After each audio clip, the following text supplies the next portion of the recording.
안녕하십니까. 홍성남의 상식 관상 시간입니다. 이번 시간에는 입과 관련된 부분에서 혀에 대해서 말씀드리겠습니다. 제가 관상을 이야기할 때 매번 관상은 통계학이며 쌍방통행이다 이렇게 설명을 드립니다. 그리고 왜 통계학이냐? 동서양에서 같이 여러 사람의 모습을 보고 그거를 그 모습에 따라서 나타나는 기질을 정리해 놓은 것이기 때문에 통계학이다 이렇게 설명을 드립니다. 그리고 제가 지난번 시간에도 말씀드렸습니다마는 서양에서 관상은 발달되어 왔는가, 관상이 있었는가 이런 거에 대해서 의문을 많이 가질 것입니다. 근데 동서양인 막론하고 관상은 같은 시기에 모양을 좀 달리하면서 계속 발전해 왔다고 하는 것을 아시면 관상이 많은 사람들이 선입견을 갖고 보는 미신이라고 하는 생각을 지울 수 있을 것 같습니다.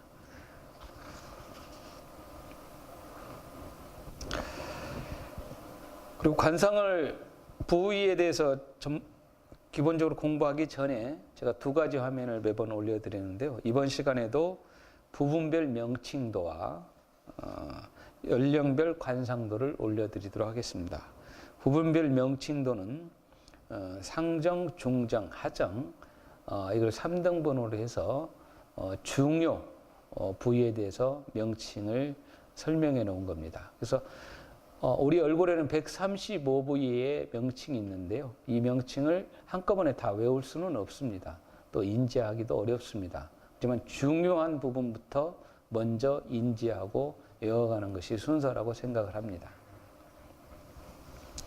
다음은 연령별 관상도인데요. 이 부분은 뭐냐면 숫자로 얼굴 각 부위에 해당되는 나이별 운세를 적어놨습니다. 그래서 이 나이에는 그 부위가 영향을 좀 더 미친다 이렇게 볼 수 있는 것입니다. 이것도 상정, 중정, 하정의 특징을 같이 보면서 기억해 가면 상당히 도움이 될 것 같습니다. 혀는 칼보다 예리하고 무섭다 이렇게 말씀드리고 싶습니다. 사진상에 선홍색의 긴 혀를 사진을 한 컷 가져왔습니다. 그리고 그 옆에 칼을 가져왔고요. 그래서 혀는 칼보다 예리하고 무섭다. 이걸 연상 지우기 위해서 혀와 칼을 사진을 가져왔습니다.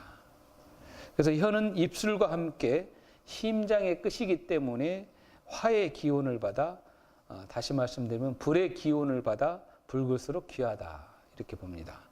간장처럼 시커먼 혀는 천하고 잿빛이면 가난하며 혀에 검은 점이 있으면 거짓말과 헛된 말을 잘한다 이렇게 설명할 수가 있습니다.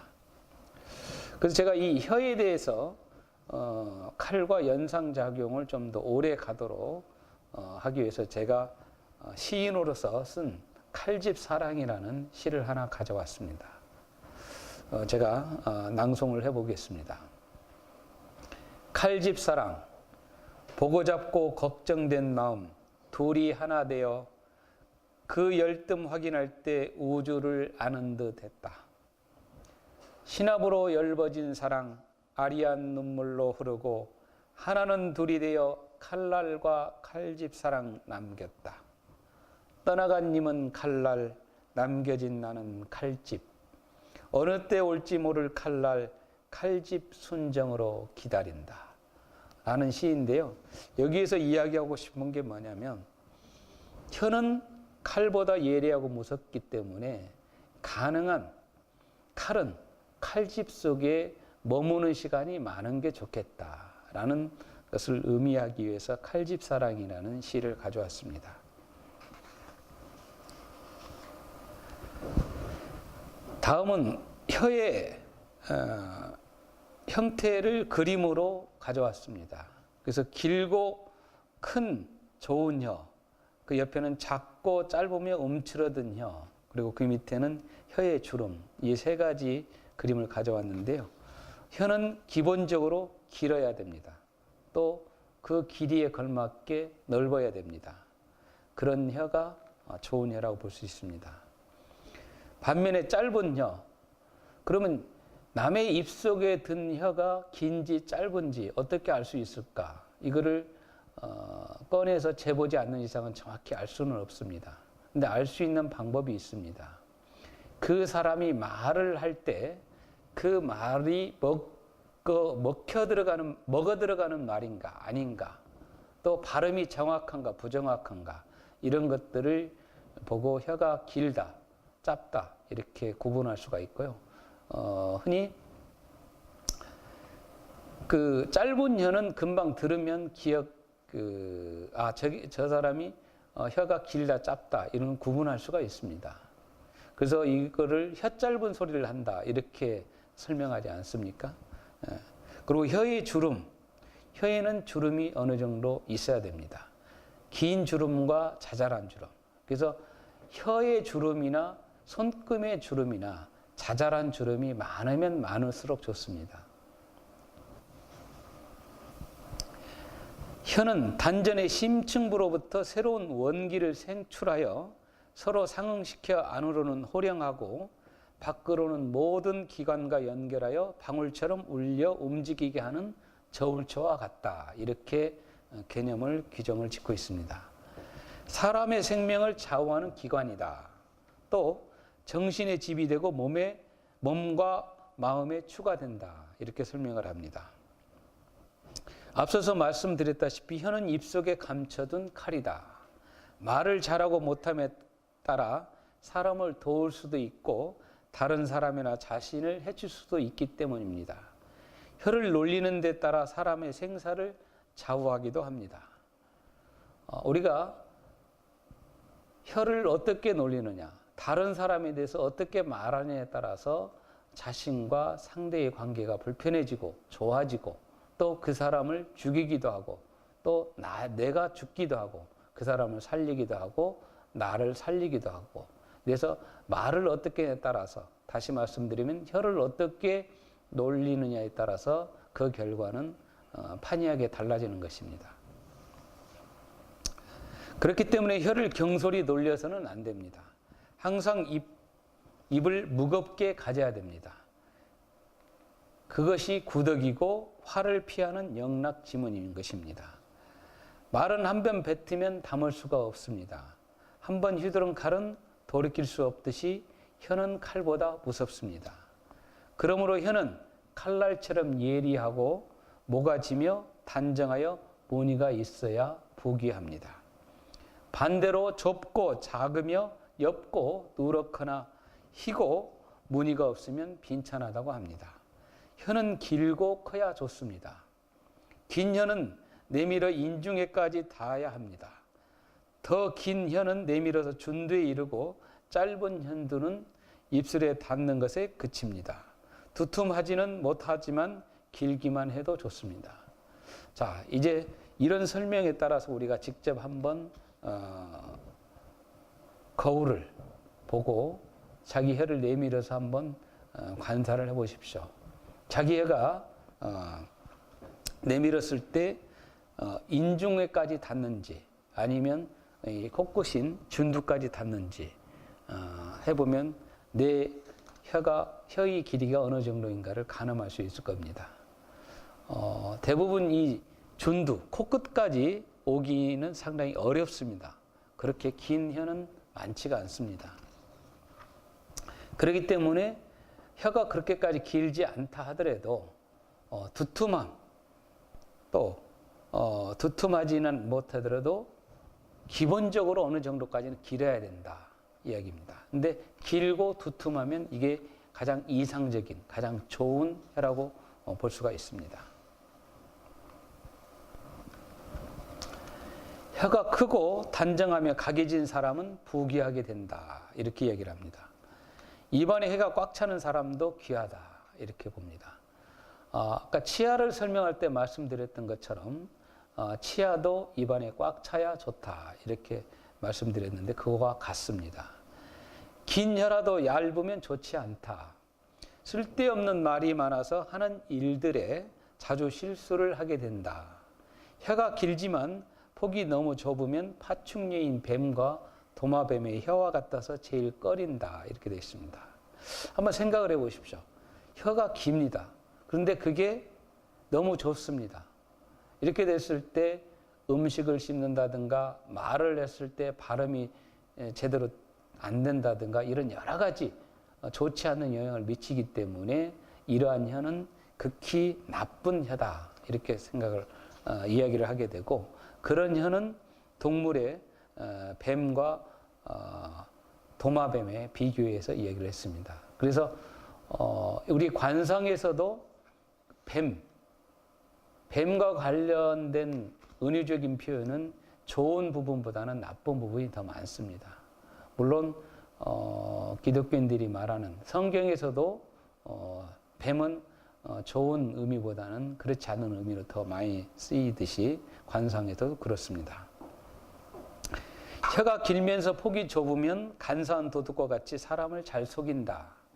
혀가 길면서 뾰족하면 성격이 모질고 남을 속인다. 이렇게 되어 있습니다. 치아에서도 마찬가지지만 위쪽이 뾰족하고 혀도 끝이 뾰족하고 이건 결코 좋지는 않습니다. 말은 빠른데 입을 항상 뾰족하게 모은 사람은 파산하고 떠돌아다닐 상이다. 이렇게 봅니다. 짧으면서 뾰족하면 욕심이 많고 이기적이다. 또 짧으면서 두터우면 운이 막혀 어리석고 가난하다. 이렇게 설명을 합니다. 이 혀와 치아는 상당히 같이 설명되는 부분이 많습니다. 작고 좁지만 모가진 혀는 법가의 왕이 된다. 그러니까 작고 얇으면 말을 함부로 하는 경향이 있고 가난하다. 혀의 색이 맑은 홍색이면 귀하고 어두운 검은색이면 천하다. 이렇게 되어 있습니다. 붉고 모지고 긴 혀는 제복이 많고 붉고 작고 길면 총명하여 지혜가 있다. 혀가 백지처럼 희면 가난하거나 병약하다. 이렇게 되어 있습니다. 이제 나중에 기색 시간에 자세히 다뤄지겠습니다만은 기색 색깔 중에 청색, 흰색, 검정색 이건 썩 좋지 않은 부분이 많게 설명이 됩니다. 혀에 주름이 있으면 높은 지혜에 오른다. 세로로 주름이 있으면 귀하게 된다. 삼천문이 있는 경우 만경의 전답을 갖게 되고 꽃무늬가 있는 경우 아들을 많이 두며 일생 동안 영화가 그치지 않는다. 삼천문이라고 하는 새가 주름이 세 개, 네천자와 같은 형태의 주름을 이야기하는 겁니다.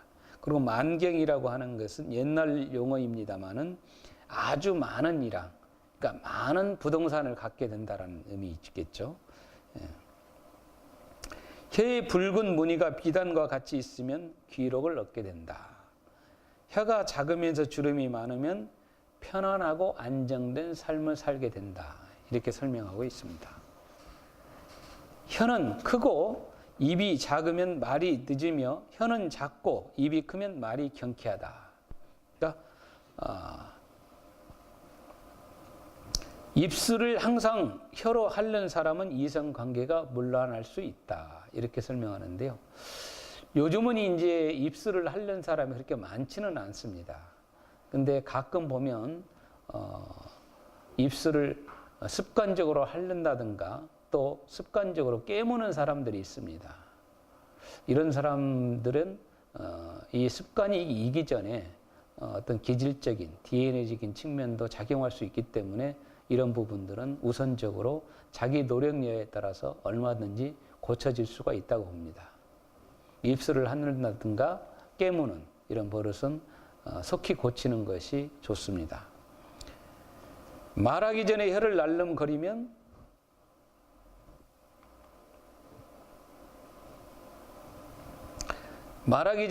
날름거리면 거짓말을 잘하고 신의가 없다. 혼자 있을 때 무슨 생각을 하는 듯이 입을 뾰족하게 모으는 여자는 남편과 자녀에게 해롭고 정부와 사통할 상으로 내면의 거짓과 음심이 많다. 이렇게 설명을 합니다. 그러니까 아까 입을 설명할 때도 뾰족한 취하고 그건 썩 좋지 않다고 이 얘기를 했던 것처럼 이 부분에서도 뾰족하게 모으는 이 부분은 좋은 측면보다는 부정적인 측면으로 이야기가 되고 있습니다. 혓바닥에 검은 사마귀가 있으면 거짓말을 잘하고 사기가 잘하고 혀끝이 뾰족하며 가운데 줄기가 돋는 경우는 사기성이 농후하여 말에 독이 있으니 가까이 하지 않는 게 좋다. 이렇게 되어 있습니다. 혀 밑에는 옥천이 있어 침이 만들어진다. 옥천이라고 하는 것은 귀한 샘물이라는 거죠. 그래서 침은 사람 몸의 진액이므로 침을 뱉는 습관은 좋지 못하다. 이렇게 되어 있습니다. 예전에 비해서 요즘 침을 뱉지 않는 사람들이 대부분인데요. 가끔 가다가 습관적으로 침을 뱉는 경우가 있습니다. 이런 경우는 상당히 하루속히 좀 고쳐야 되는 부분이다. 이렇게 봅니다. 가능하면 침을 고이게 하여 삼켜야 한다.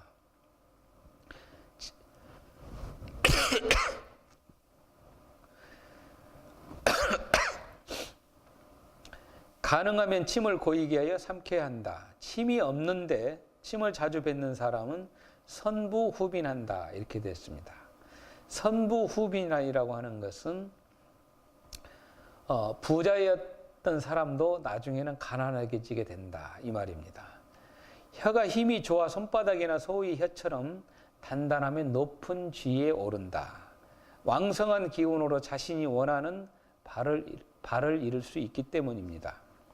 뭉툭하고 짤막하냐는 물이 막힌 듯하여 일이 잘 되지 않습니다. 소의 혀처럼 단단하면 높은 쥐에 오른다. 소혀의 힘이 어느 정도 센지 어렸을 때 또 시골에서 소를 직접 키우면서 관찰하고 소의 풀을 먹여보지 않은 사람은 실감이 안 날 겁니다.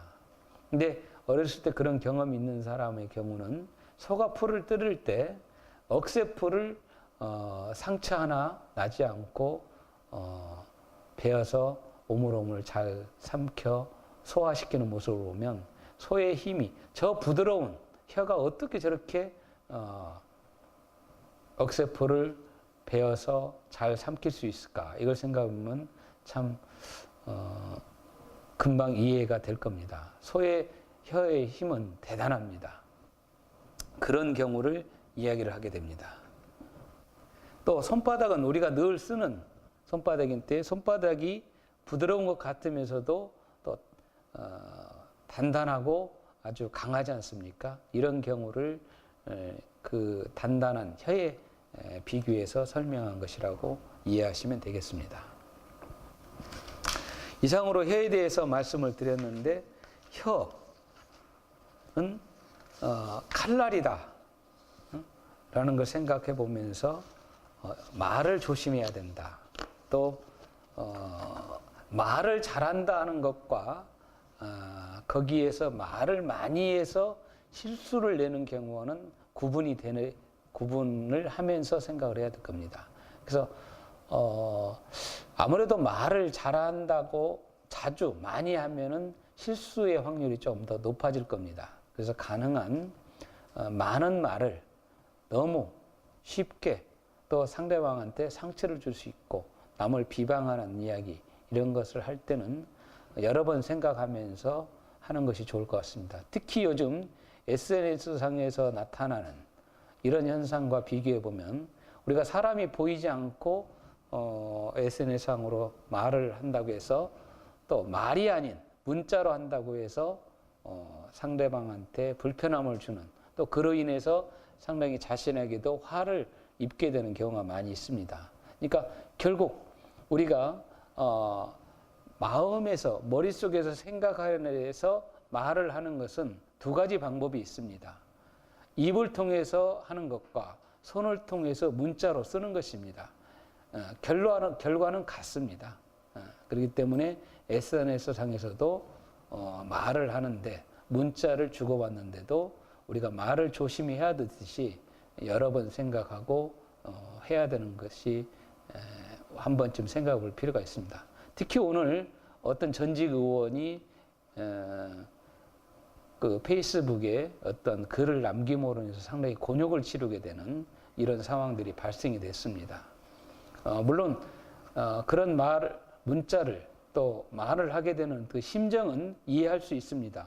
하지만 그 칼집에서 칼이 나갔을 때, 입에서 말이 나갔을 때 그 순간부터는 나의 것이 아닙니다.